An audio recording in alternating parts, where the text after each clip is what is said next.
Buenas tardes amigos, seguidores de mi canal Cápsulas Tributarias.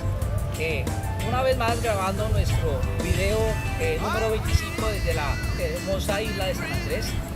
Invitarlos a que visiten este gran territorio, hermosas playas, una vista impresionante. Sin más ni menos, quiero compartir con ustedes nuestro video número 25 ya, parte 5 del régimen de personas naturales. Este video tiene como objetivo aclarar algunas inquietudes que me han venido formulando a través de los diferentes videos que he venido publicando sobre el tema del régimen de personas naturales. Y pues el objetivo en este momento es pues aclarar algunas inquietudes que tenemos. Una de las preguntas que hace uno de nuestros seguidores de mi canal es: ¿quiénes están obligados a presentar declaración de renta? ¿Cuáles son esas personas naturales que deben de hacer?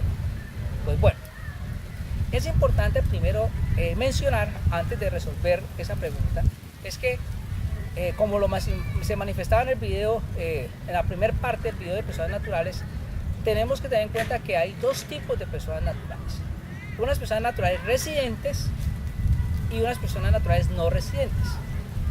Las personas naturales residentes o sucesiones líquidas de causantes de residentes, ¿cierto?, son aquellos nacionales o extranjeros que han permanecido por más de 183 días en nuestro territorio, o aquellos que su familia, ¿cierto?, en el caso de los nacionales, su esposa, su hijo, sus hijos o compañera permanente, dependen económicamente de él y residen en nuestro país, se consideran residentes y tributarán sobre esas cuentas. O ya otras reglas que establece el artículo 10 sobre sus ingresos, que ya lo mencionamos en nuestro video, no vamos a volver a repetir. ¿Qué es lo importante? Entonces, si esa persona natural residente está obligada a presentar declaración de renta, ¿por qué? ¿Por qué puede ser obligada? Primero, porque sus ingresos brutos durante el año grabable 2017 fueron superiores a 1.400 VT, es decir, aproximadamente a 44 millones de pesos, le da la obligación de presentar declaración de renta. O su patrimonio bruto es superior a 4.500 VTs, es decir, 140 millones de pesos aproximadamente, tendrá la obligación de presentar declaración de renta. O esa persona natural, cierto, residente, tiene movimientos con tarjetas crédito, hizo compras o consumos superiores a 1.400 VTs, o le hicieron consignaciones o movimientos bancarios en su cuenta superiores a 1.400 VTs. Es decir, si por alguno de esos conceptos también superó la barrera de las 1.400 VTs, también será una persona obligada a presentar declaración de renta. Estará cumpliendo esos requisitos y tendrá que presentarlo. Si usted no está obligado, no cumplió ninguno de esos requisitos que mencionábamos, entonces, si usted voluntariamente quiere presentar la declaración de renta porque le hicieron retención a la fuente, lo puede realizar. O sea, no hay ningún problema. Entonces, esas personas estarán obligadas a presentar la declaración de renta que establece para los residentes, que es el formulario 210.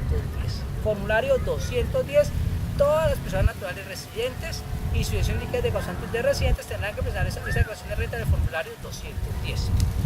Esa es una obligación. Si es no residente, presentará por los ingresos que ha obtenido en el país el formulario 110. Esa es la diferencia, una de las partes de las diferencias que van a tener que cumplir. Aquí la segunda pregunta que ya resolvimos anteriormente es: ¿en qué formulario deben declararse las personas naturales?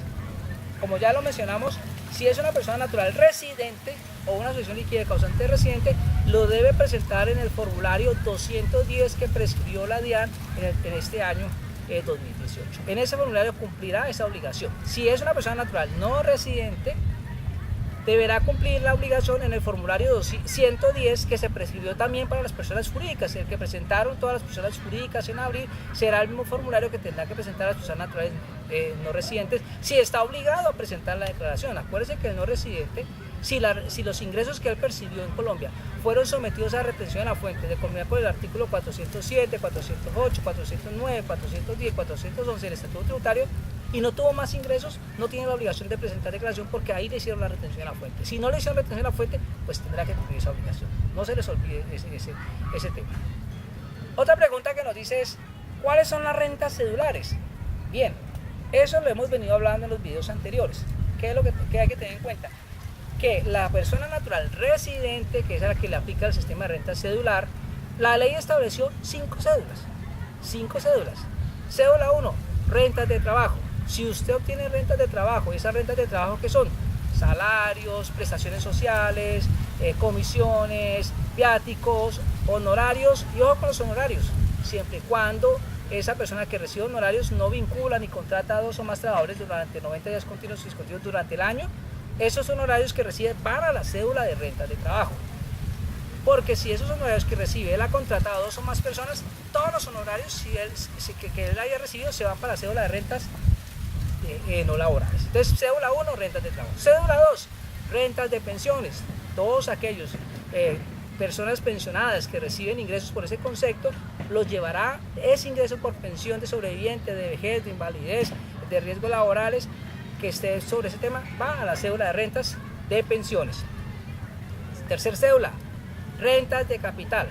Es decir, si usted recibe intereses, rendimientos financieros, arrendamientos, regalías, van a la cédula de rentas de capital. Y dividendos y participación, si usted recibió dividendos y participaciones como socio, accionista, en una sociedad limitada, anónima, como se llama, usted recibe dividendos, irán todos esos dividendos que usted recibe a la cédula de dividendos. Y como siempre va a haber una cédula default, o lo que no está en las otras va a esa cédula que es la renta no laboral, entonces lo que no vaya a la cédula de rentas de trabajo, a la cédula de pensiones, a la cédula de rentas de capital, a dividendos y participaciones, va por regla residual a las rentas no laborales. Ahí en esas rentas no laborales también van a estar las que cumplan la definición de honorarios. Es decir, aquellos que no contraten más o 2 personas, aquel que contrate 2 o más personas por la actividad que está desarrollando durante 90 días continuos, si cumple esa definición, esos honorarios van a la cédula de rentas no laborales. O las compensaciones de servicios personales en los términos de la definición que estableció la norma, también entonces van a la cédula de rentas no laborales.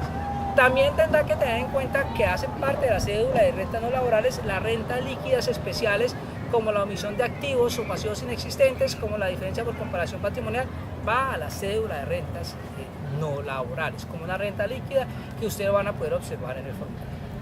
¿Qué otra pregunta nos hace nuestros seguidores? Me pagan un valor por servidumbre, ¿en qué cédula lo debo declarar? Listo. Entonces, acuérdense lo que dijimos, si esa servidumbre no está enmarcada dentro de rentas de trabajo, dentro de dividendos y participaciones, dentro de rentas de capital y dentro de rentas de pensiones, entonces va a la cédula residual, que es rentas no laborales. ¿Qué es la servidumbre? Por ejemplo, si ese terreno fuera mío y yo necesito autorizar que alguien pase de ahí, de esa esquina a esta otra esquina, entonces yo para dar esa autorización, si yo cobro algo, doy esa autorización y me van a pagar una servidumbre por dejar pasar. Esos ingresos entonces irían a la cédula de rentas no laborales. Otra pregunta. Una persona recibe honorarios, una persona natural recibe honorarios. Por ejemplo, nos dice, por los servicios médicos que presta en una institución prestadora de servicios por 5 millones de pesos mensuales. Y solamente, ¿qué hace? El médico va, atiende a sus pacientes por un número de horas en el mes y le pagan 5 millones de pesos mensuales. Ese es un honorario que le pagan. A su vez, ese médico dice, tiene un consultorio donde recibe honorarios en promedio mensual por 7 millones de pesos. Pero dice, en ese consultorio él tiene contratado 2 o más personas, tiene contratado a la auxiliar de enfermería, y tiene contratado a una secretaria que es la que recibe los pacientes, le recibe la plata y todo el tema. Durante todo el año contrata a esas 2 personas. La pregunta es, ¿cómo debe declarar esos honorarios? Bien, es importante que tengamos claro lo siguiente. La ley estableció que si usted, una vez cumpla la definición de honorario, todos los honorarios que reciba, independientemente que lo haga usted personalmente, directamente, el AIPS, o como es el caso 1, o los otros que usted reciba a través de su consultorio con esas personas, como usted ya cumple esa definición, todos los honorarios los va a llevar y los va a declarar en la cédula de rentas no laborales. Es decir, no puede haber una misma persona no puede tener honorarios por cédula de rentas de trabajo y honorarios por cédula de rentas no laborales. Una vez cumple la definición, todo se va a la cédula de rentas no laborales. Y tener en cuenta el agente retenedor que tiene que tener presente. Cuando el médico le presente su cuenta de cobro, su factura, tiene que preguntarle, usted cumple la definición de honorarios y cada mes tendrá que preguntarle para pagarle porque mi condición puede cambiar en el transcurso del año. Y una vez cambie mi condición, puede ser que cuando yo arranqué era renta de trabajo, pero a los 4 meses cumplo este requisito, entonces la retención de la fuente que le tengo que seguir practicando a partir de ahí en adelante es renta no laboral. Hay que tener en cuenta eso, amigos seguidores de mi canal. Otra pregunta que nos hace uno de los seguidores es: durante el año 2015 construí un hotel, me está generando rentas hoteleras.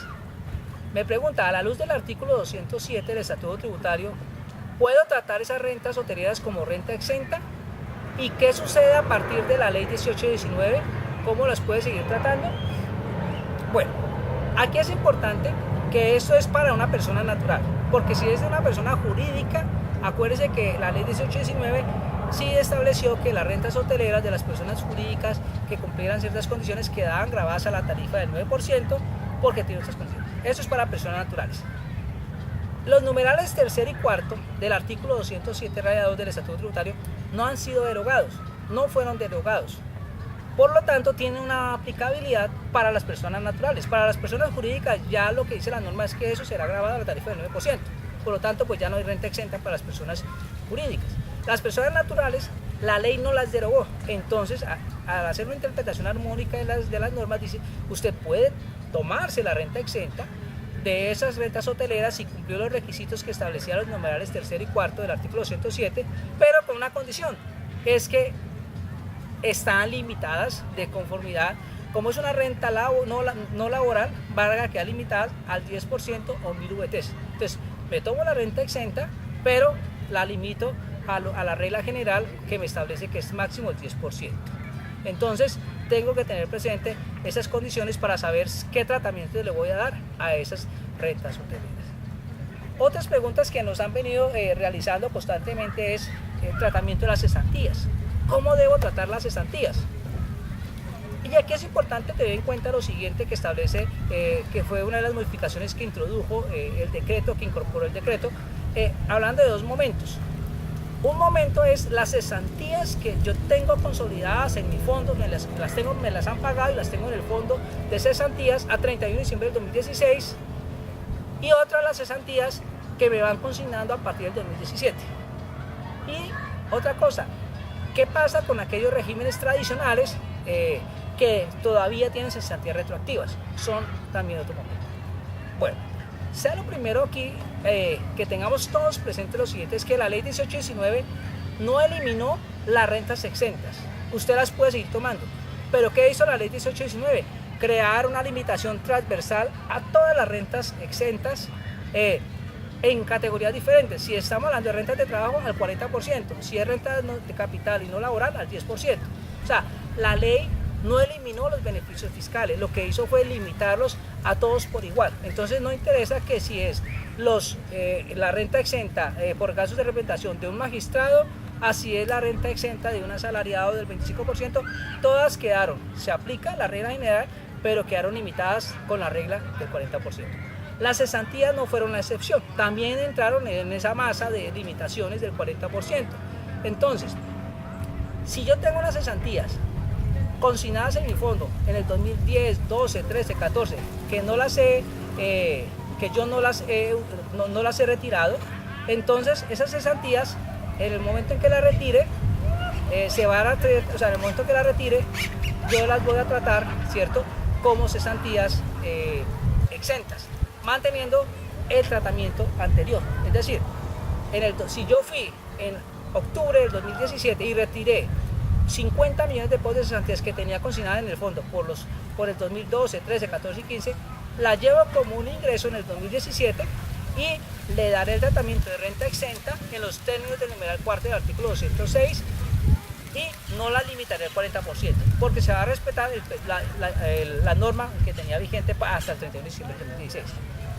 Pero si son las cesantías que me fueron consignadas en el fondo de cesantías en febrero del 2017, que son las que tenían que haber estado certificadas en el formato 220, que me entregaron ahora en marzo, esas cesantías como fueron consignadas ya en el fondo, se entienden que ya hacen parte de mi patrimonio, que yo tenga, para hacer uso de ella, tengo que cumplir unos requisitos, ya es otra cosa, pero como tal ya cumple el criterio del artículo 26, es decir, eso se quiere incrementar mi patrimonio y se entienden realizadas porque ya son mías, están disponibles, sino que para retirarlas como una obligación, ¿qué es lo que dice la norma? Las tratará como patrimonio, o sea, si a usted le consignaron 7 millones de cesantías en febrero del 2017, llevará como patrimonio 7 millones de pesos, ingresos 7 millones de pesos, renta exenta, lo que establezca el numeral cuarto del 206, y ya también esas cesantías con la limitación del 40%, o sea, es decir, hasta el 40% de esos 7 millones de pesos será renta exenta y el resto pues será renta gravable.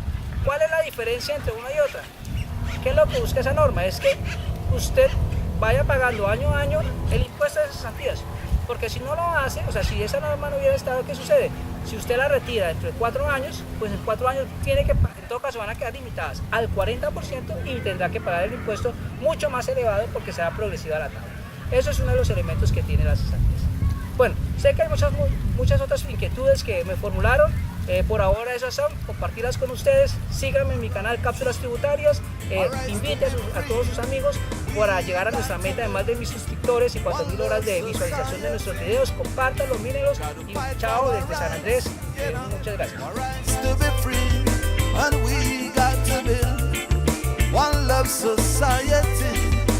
Free from the Babylon system, free from slavery.